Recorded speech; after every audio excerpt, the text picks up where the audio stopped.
Funding for this program is provided by Annenberg Media.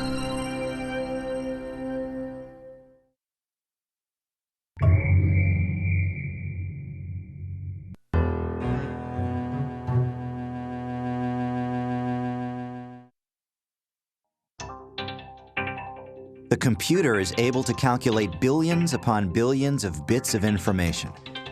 A simply elegant reduction to ones and zeros enables humans to encode and move information, to simulate and examine the world around them in amazing detail.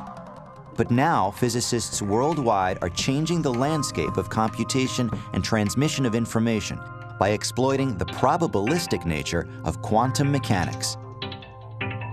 Quantum information is a field that came up roughly 20 years ago, and the idea is to use really weird, bizarre features of quantum mechanics to do things in information processing that would be difficult or impossible otherwise. In Paul Kwiat's quantum optics lab, his team is manipulating pairs of entangled photons to investigate the foundations of quantum computing logic, trying to create a reliable source of quantum bits from laser light. And at Harvard University, physicist Lena Howe takes advantage of the rules of quantum mechanics to stop light, the fastest moving thing in the universe, dead in its tracks. The light she traps can be used to store, compute, and send information in unique ways that were thought to be impossible.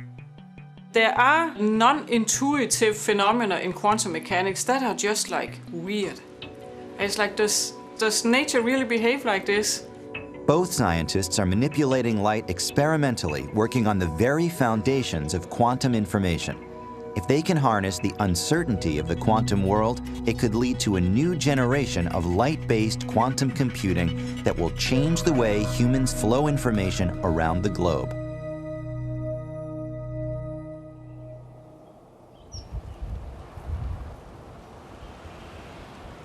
At the University of Illinois, Paul Kwiat's research is focused on the strange quantum behavior of particles of light, photons. He uses properties of these photons to encode information and to create quantum bits, or qubits, the basic building block of quantum computation. So in my research, we studied light, particular single particles of light that we call photons. They have properties just like this car has properties, so light is the fastest particle in the universe. Photons have a direction, just like the car can have a direction when it's moving. Color, just like the car has a color. There's another property, a third property that we really care about in my research, which is the polarization of light. It's a little bit harder to see with our naked eye, but we can look at that using a pair of polarizing sunglasses. So if I take a pair of polarizing sunglasses and I look up at the sky, these are going to block out all the horizontally polarized photons. They'll only let through vertically polarized photons. Any photons that get through are then vertically polarized. If I use a second pair of sunglasses, I can use those to block out those photons as well. Then I can block out all the rest of the photons which are getting through. I can use the polarization of the light to encode information on the photon, just like I could use the color of the light to encode information, or I could use the direction. And the fun thing is in my lab we use all of these properties to encode information on single particles of light, single photons. Kwiat's experimental group is trying to create and control single particles of light so they can use the particles' properties of energy, direction, and polarization as information holders. If they can produce a reliable, repeatable source of information holding photons, they will take a huge step towards quantum computation. So light is all around us. Every day when we're outside, we're being hit by millions and billions of photons. What we do is, in a very controlled setting, produce very, very special pairs of photons. And I'm interested in just how those one or two photons behave. And they can behave in really strange ways that are almost inconceivable using classical physics. How many photons are coming in? That's right. Yes. The photons created by Kwiat's team in the lab are entangled pairs. Each photon in the pair contains information that is totally random, yet perfectly correlated with that of its partner. The fact that the information exists in a random state is referred to as a superposition state. This is what allows them to be used as qubits. Quantum information can be understood by comparing it to classical information. Classical information is based on bits. Bits stands for binary digits, so things that can be 0 or 1. In any computer, there's lots of these bits. Any one of them is a 0 or a 1. In the quantum case, we have the extra possibility that we can have superpositions of 0 and 1 at the same time. So the bit acts like it's not really 0, it's not really 1, and somehow both of those at the same time. And that enables you to have a great parallelism in order to solve certain problems. Each photon produced in Kwiat's experiment is in a superposition state, and thus could be used as a qubit. But that's not the end of the story. These photons are also created as correlated quantum mechanically entangled pairs. Imagine, for example, that we each had a coin, and we each are flipping our coin. If they're classical coins, I'm likely to get heads or tails, you're likely to get heads or tails. There's no connection between the two of them. On the other hand, if these were quantum mechanically entangled coins, then it could be the case that when I flip my coin, I'm equally likely to get heads or tails, you're equally likely to get heads or tails, but whenever I get heads, you always get heads. Whenever I get tails, you always get tails. And that's a correlation, that's a connection that exists no matter how far apart those coins are, and in that sense it's a non-local connection. And it's that connection that enables us to do really interesting things. When you have a quantum computer that's working, all the internal states are these extremely complicated entangled states of all the different particles interacting. A quantum computer could take advantage of superposition to hold and compute many variables simultaneously, and use entanglement to coerce multiple qubits into working together. In the end, a quantum computer will solve complicated mathematical problems exponentially faster than its classical counterpart. Your typical computer has millions of registers, a classical computer. But if I have just 300 quantum registers, 300 quantum bits means that you simultaneously encode 2 to the 300. And that's more than the number of particles in the universe. So if you take every electron and you label it, here's number 1, here's number 2, number 3, you run out of electrons in the whole universe before you get to the number of numbers you can encode in those 300 quantum bits, which is amazing. That's what you can't get classically. That's the quantum parallelism that you gain by using superposition and by using entanglement.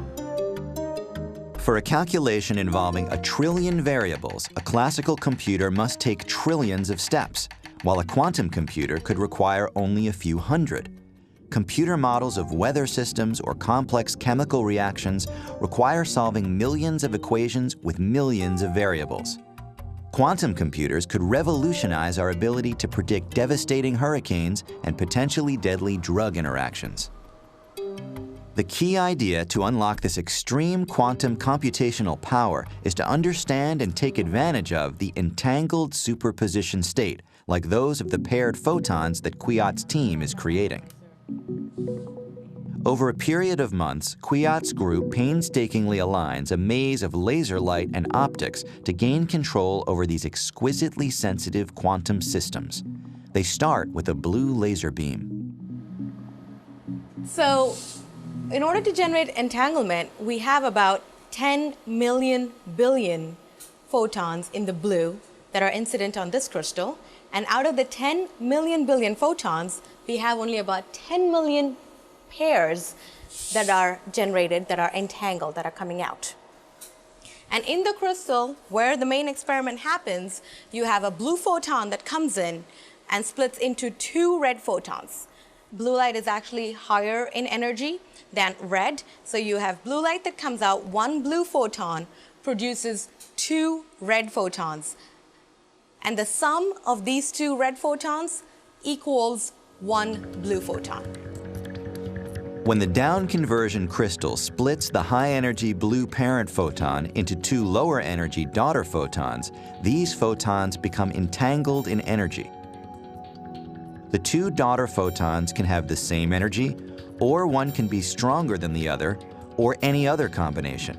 But because they are entangled, the combined energy of the 2 daughter photons always exactly equals the energy of the parent photon.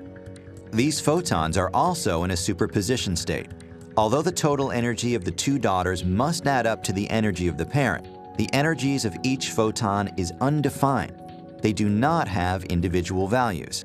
Instead, they are simultaneously every possible combination that makes up the energy of the parent photon. The weird thing about entangled states is that neither of the things has a definite value. It's not like you were a parent that had two children and you're bequeathing them in your will and you're saying, this person is getting 60%, this person is getting 40%. It's not like the lawyer is sitting there with the will and the envelope and you know that there's a definite amount written on that piece of paper. It's just that you don't know what it is. The piece of paper in some sense is really blank or it's blurry. It doesn't have a definite amount until it's actually, the envelope is opened and then you see the result. And that's where quantum mechanics is weird. Because in classical physics, you can talk about things having definite values without measuring them.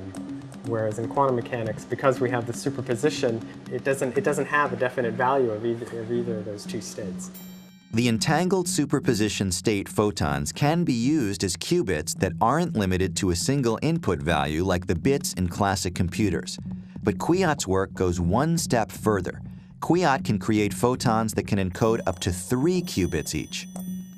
In the lab, they entangle multiple properties of the photons, creating hyper-entangled superposition states.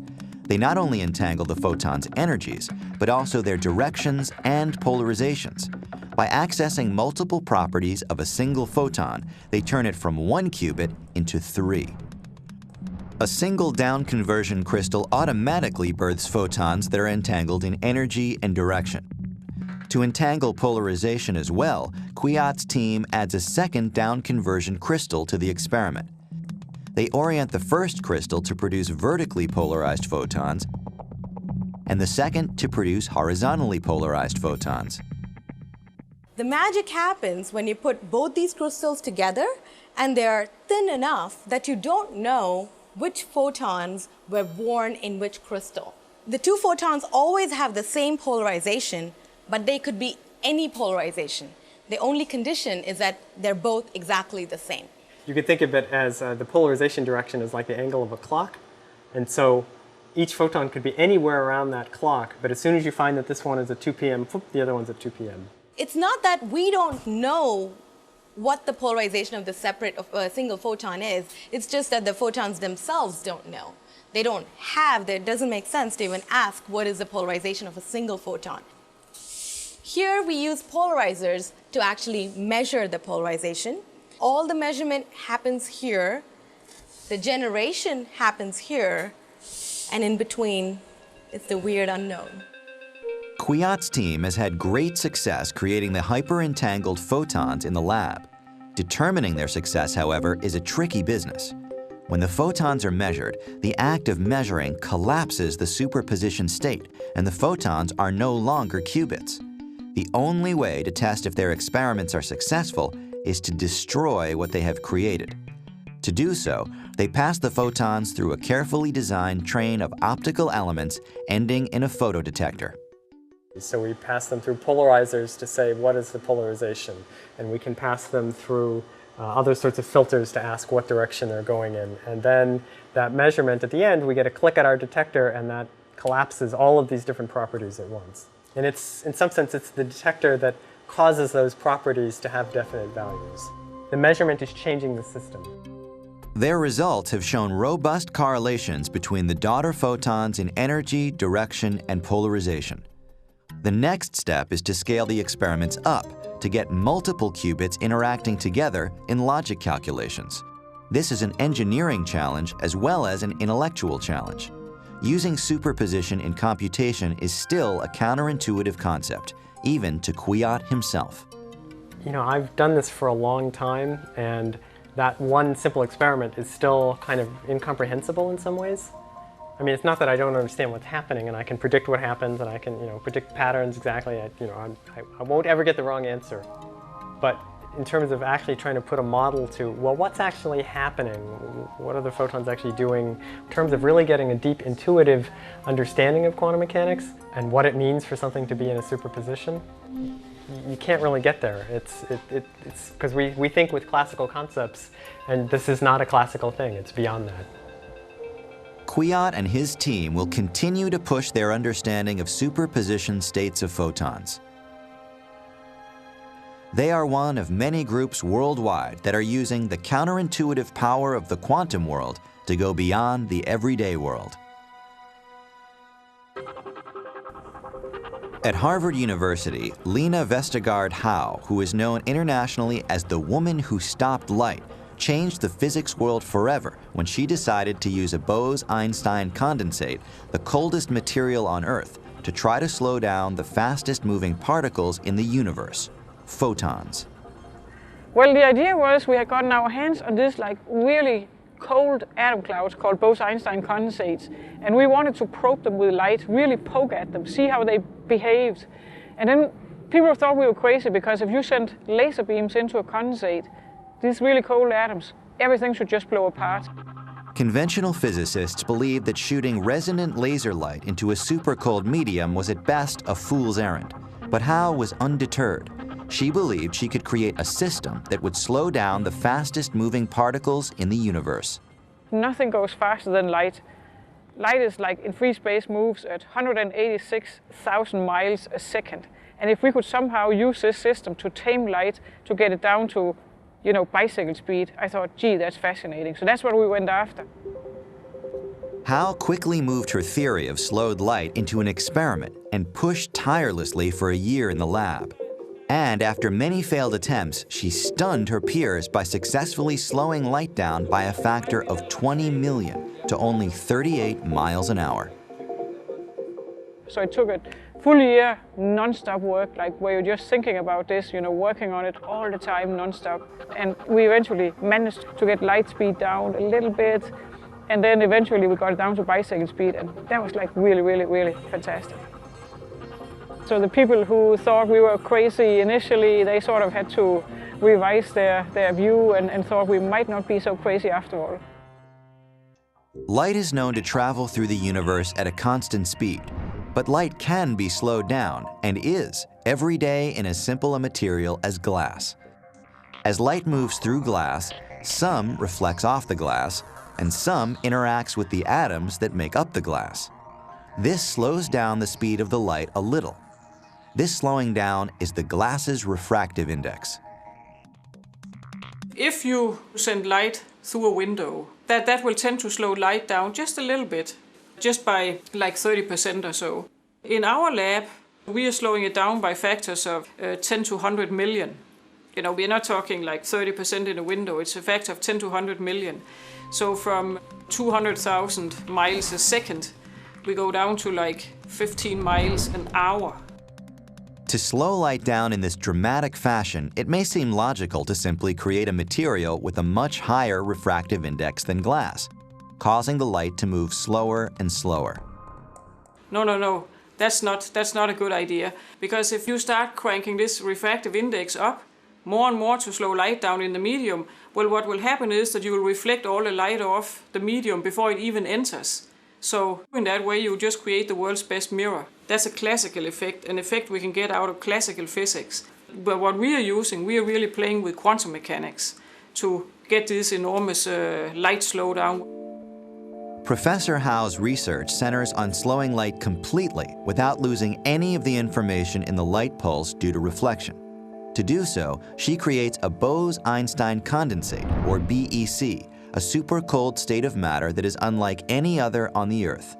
The BEC she creates is a cloud of trapped sodium atoms that have been carefully manipulated with laser light and magnetic traps so that they are all in the same quantum state. The atoms in the BEC act as a coherent, single quantum system. The BEC will interact with light in ways standard materials, like glass, never could. When we come down into the chamber, if we want to make a BEC, it has to be really, really cold, billionth of a degree below absolute zero. And we do that by slowing the atoms and eventually get to a point where the energy and actually hence the temperature of the system is so cold that these atoms will then undergo the phase transition into Bose-Einstein condensation. The atoms become indistinguishable from each other. So atoms in one part of the condensate are kind of in a harmony, if you will, with the rest of the atoms. They all behave as a single quantum system. And that's really where our experiments begin. Electrons in any material occupy quantized energy levels and can move between these discrete energy levels by absorbing and emitting photons. In the BEC, all of the outermost electrons of the atoms are in the lowest energy level, the ground state. Typically, if resonant light, light of the correct frequency to interact with the ground state, were introduced into the BEC, it would excite the electrons, promoting them into a higher energy level. Very strong interactions between the light and atoms would take place, and the BEC would simply be destroyed. But Howe's team introduces a coupling laser that, in a sense, blurs the energy levels and prepares the condensate to store light. We started, realizing, gee, what if you have not one, but if you have two precisely tuned laser beams, sort of with the exact right properties, coming in at the right angles, and with the right wavelengths and all of that. If you have two of those two can kind of together do the right things to the atom, such that you actually might be able to slow light down to bicycle speed. The team carefully sends in the coupling laser. The coupling laser is tuned to the energy difference between states 2 and 3, so it doesn't interact at all with the electrons in the ground state. Nothing happens. Then a second laser, called the probe laser, that contains the information they want to capture, is sent into the condensate. The probe laser is tuned to the energy difference between energy level 1 and 3. In the absence of the coupling laser beam, the probe laser pulse would be completely absorbed by the electrons in the ground state, destroying the condensate. All information would be lost. But instead, the coupling laser prevents this absorption. The two laser beams shift the electrons into a quantum superposition of states 1 and 2, meaning that each individual electron is in both states at once.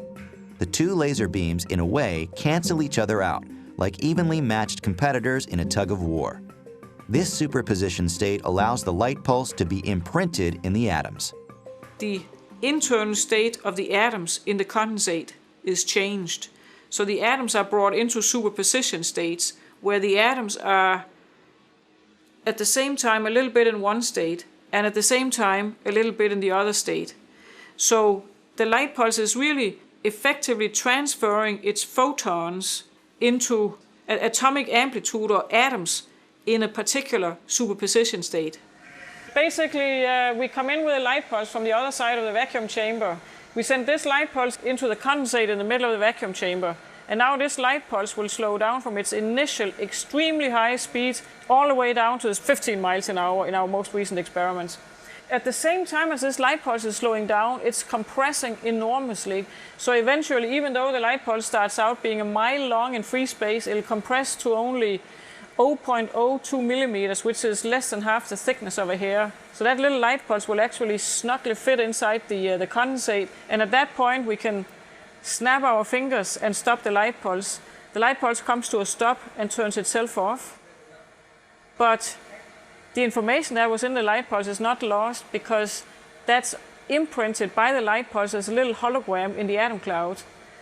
And then when we feel like it, we can turn the light pulse back on and send it back on its way. And we can measure that we stop the light pulse in our atom cloud by just measuring the arrival time of the light pulse with our light detector over here. Measuring the results of this complicated experiment is surprisingly quite simple. The probe laser light is sent through the vacuum with no BEC and measured by a photodetector. Then a second probe laser pulse is sent through the experiment, this time with a BEC in place, and its speed is measured.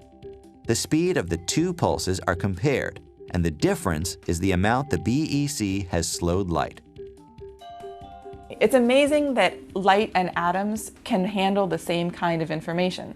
So information that's being carried by light gets transferred to the atoms, and then the atoms give that information back as in the form of light. But light is something that's completely different from atoms, and when you think about it, light has no mass. And an atom you think of as being something that's made of material, it's something that has mass, it has weight. And the idea that you can have information that light carries and transfer that information in this way to atoms is something that you wouldn't expect when you first think about these two things for the very first time. Because the atoms that make up the condensate are storing the light as a matter imprint, it opens up the door for computation and quantum computation. Not only is all of the information in the light pulse slowed and converted, but it is stored in a quantum superposition state. The superposition state is what allows quantum processing to occur. So what we are trying to do is, you could say, we are trying to make a computer, right? What does a computer consist of? A computer consists of two main ingredients. It has a memory and it has a processor. So we have to be able to store and hold on to the optical information without destroying any quantum information in the light pulses. We preserve them into its matter form and then process that and then turn it back into light. Howe has demonstrated exquisite control over light and matter in several experiments, but her experiment with two condensates is one of the most compelling. First, a light pulse is sent into the first condensate, where, as expected, the light slows down. Then the coupling laser is turned off completely. The information is stored in the condensate, and then strangely, a matter wave containing all of the light's information moves out of the first condensate into free space. It moves slowly to the second condensate. Then the control laser illuminates and the original light pulse is emitted from the second condensate. This magic trick of light allows Howe to manipulate, or in another word, process the matter wave before it enters the second condensate. Once you have information in matter form, you have extremely powerful processing methods. I mean, we can start talking quantum networks and sending quantum states around in networks and use that to controllably process information and use it for quantum computing. So this is a totally new system where we have some absolutely new paradigms that we can pursue. So we are just at the beginning of that, I think, very exciting set of possibilities and this whole new area. If Howe can refine her two processes of slowing light and processing its matter copy, then practical future technologies will be close behind. But what exact technologies emerge is the next unknown. I see our experiments in a broader light than quantum computing. Quantum computing is certainly one very, very possible application. But I do like to see it in a broader light, that we have some new abilities here that are just unique. And what comes of that of the future, I mean, that's what I think is exciting, but you can't quite predict it. I don't like things to be too predictable. But allowing researchers to play around, giving them the resources, giving them the freedom to push into new territory is super important, because it's from new territory that we will eventually get new applications that we can't even imagine today.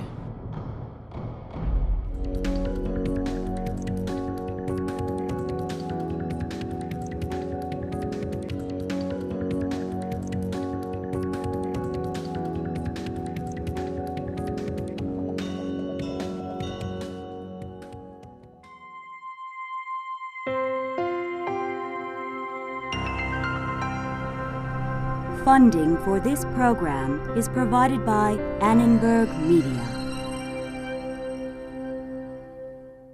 For information about this and other Annenberg Media programs, call 1-800-LEARNER and visit us at www.learner.org.